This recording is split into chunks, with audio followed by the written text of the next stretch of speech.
ஒரு மனிதன் ஆஸ்தியுள்ளவனாக ஆக வேண்டுமென்றால் என்ன செய்ய வேண்டும்? இன்றொருவர் ஆஸ்தியுள்ளவராக ஆக வேண்டுமென்றால் என்ன செய்வது?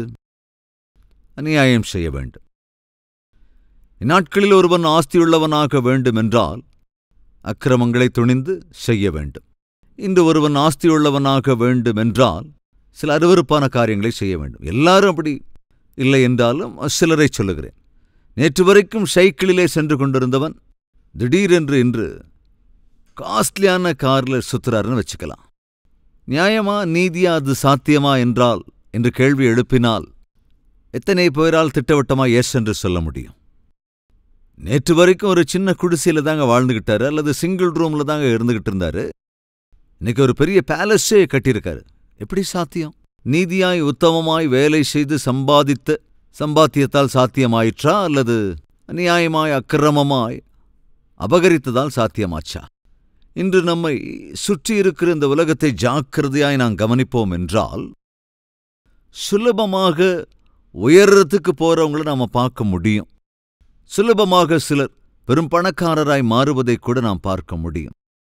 சுலபமாக ஐஸ்வர்யத்தை சேர்த்து கொள்ளுகிறவர்களை நம்மால் பார்க்க முடியும். அப்படி சுலபமாக ஒருவர் ஆஸ்தியையோ அந்தஸ்தையோ ஐஸ்வர்யத்தையோ அதிகாரத்தையோ அடைந்து விடுகிறார் என்றால் அதற்கு பின்னால் கண்டிப்பா கொஞ்சம் ஏதோ ஒரு அநியாயமோ அக்கிரமமோ இடம்பெற்றிருக்கக்கூடும். இது சாதாரணமா இந்த உலகத்தில் நடக்கிற விஷயம். நம்முடைய வாழ்க்கையில எதை சம்பாதிக்க வேண்டும் என்றாலும் சுலபத்திலே அதை சம்பாதிப்பது சாத்தியம் அல்ல. ஒரு 7th ஸ்டாண்டர்ட் பாஸ் ஆகணும்னாலே சுலபம் இல்லை. என்ன மாதிரி ஒருத்தனுக்கு ரொம்ப ரொம்ப கஷ்டம். என்னோட சின்ன வயசுல 7th ஸ்டாண்டர்ட் பாஸ் ஆகிறதே எனக்கு ஒரு பெரிய லட்சியம்.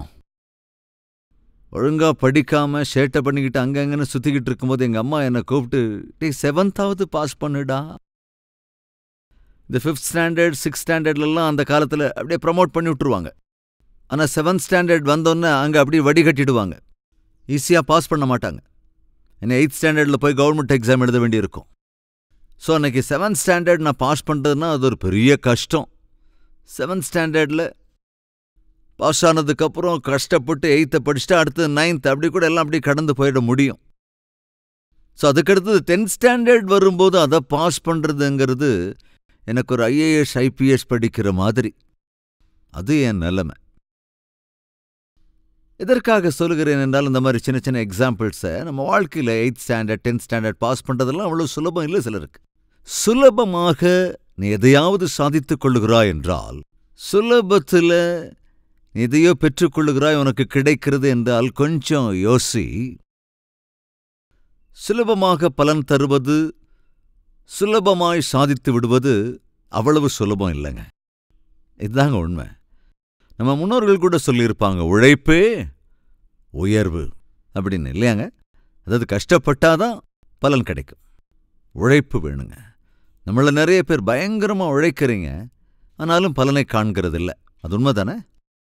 ஒரு வேலைக்காக எவ்வளவோ நீங்க உழைக்கிறீங்கல்ல, கவர்மெண்ட் போஸ்டிங்காக எத்தனையோ எக்ஸாம்ஸ் எழுதுறீங்கல்ல, எவ்வளவோ காம்படிட்டிவ் எக்ஸாம்ஸ் எல்லாம் எழுதுறோமே, எத்தனையோ கோச்சிங் சென்டர் சுத்தி வந்திருக்கிறோமே, செருப்பே கூட அருந்து போகிற விதத்துல எத்தனையோ இன்டர்வியூஸ்க்கு இன்னைக்கு வாலிபர்கள் போறாங்கல்ல. அப்படின்னா கஷ்டப்படுறாங்கல்ல? நிச்சயமா அவங்க பயங்கர கஷ்டப்படுறாங்க.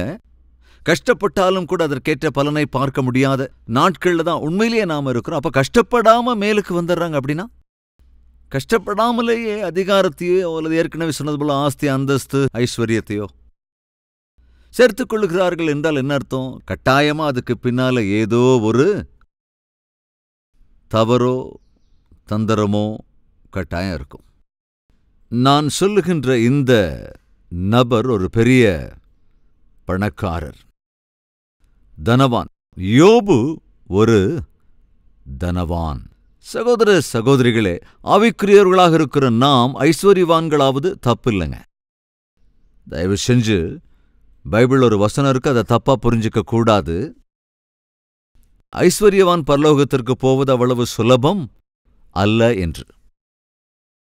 ஒரு ஊசியின் காதிலே ஒரு ஒட்டகம் நுழைவது எவ்வளவு கஷ்டமோ, ஒரு ஐஸ்வர்யவான் பரலோகத்திற்கு போவதும் அவ்வளவு கஷ்டம் அப்படின்னு சொல்லப்படும் போது, அப்படின்னா பணக்காரங்களால பரலோகத்துக்கு போக முடியாதோ என்ற எண்ணத்துக்கு வந்துடாதீங்க.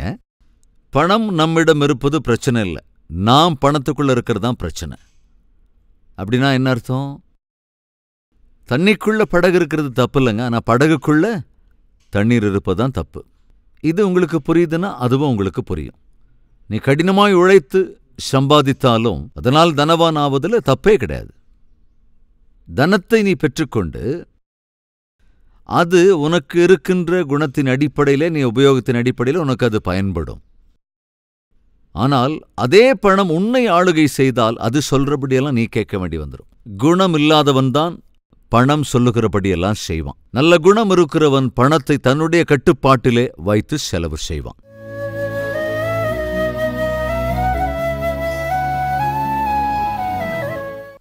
மகா பரிசுத்தமும் அன்பும் உள்ள பிதாவே, மிகவும் தெளிவாய் திட்டவட்டமாய் என்று எங்களோடு பேசியிருக்கிறீர். உம்மை ஸ்தோத்தரிக்கிறோம், துதிக்கிறோம் ஐயா.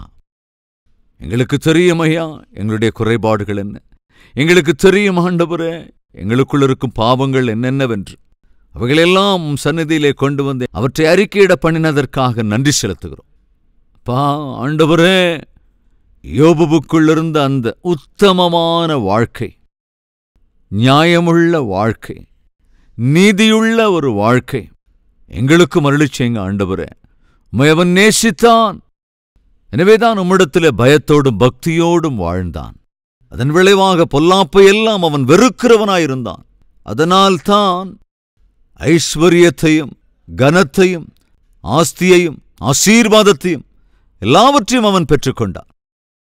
நற்குணத்தோடு கூட பணமிருந்தபோதும் அதற்கு அடிமையாகி விடாமல் ஆண்டவரே பணிவுள்ளவனாக தன்னுடைய வாழ்க்கையை தொடர்ந்து உம்முடைய பிரசன்னத்தை, உம்முடைய சகாயத்தை, உம்முடைய சகல ஆசீர்வாதங்களையும் உம்முடைய பிள்ளைகளுக்கு அருளிச் செய்ய வேண்டும் என்று இயேசு கிறிஸ்துவின் நாமத்தில் வேண்டிக் கொள்கின்றோம் பிதாவே, ஆமென்.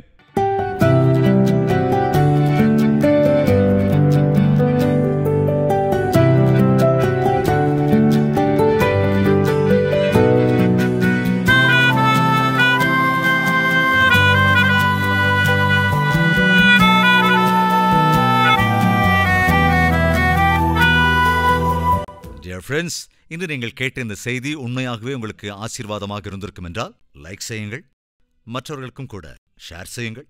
கூடவே உங்களுடைய கமெண்ட்டையும் எழுதி உங்களுடைய அபிப்பிராயத்தையும் தெரிவிக்க வேண்டும் என்று கேட்டுக்கொண்டு, தேவனுக்கு சித்தமானால் நாளையும் சந்திக்கலாம்.